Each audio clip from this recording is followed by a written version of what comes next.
So listening to Mr. Raymond's talk on his proposed kind of two system way of thinking was pretty interesting and kind of somewhat enlightening to me. Um, I hadn't necessarily thought of you know thinking in this sort of kind of two system way before, um, but I do think he makes a lot of valid points of how certain judgments are made using this and some are made using maybe system two.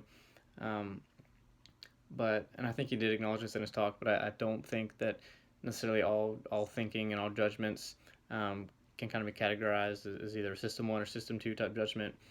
I do think a lot of times we kind of balance out these systems and maybe use kind of some emotion and immediate reaction, and then also maybe some you know more planned out judgment to make some decisions. So I don't think we can just easily classify any decision as using one or the other. Um, I did appreciate his point about how we seem to value overconfidence in our society. We seem to place a lot of trust in people who seem very confident about a judgment when really in reality there's no way that someone could be as confident in something, because the world is truly unpredictable in a lot of areas.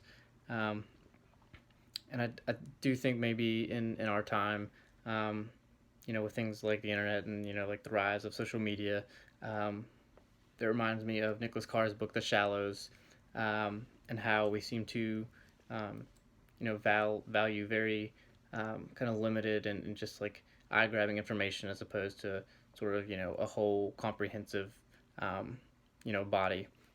Um, so I do think maybe um, today what's presented to us a lot is something that reinforces more of the system one method of thinking, and I do think that you know should be kept in mind going forward. And maybe at least for me, I think I would definitely um, consider this in future judgments and try to possibly use more system two.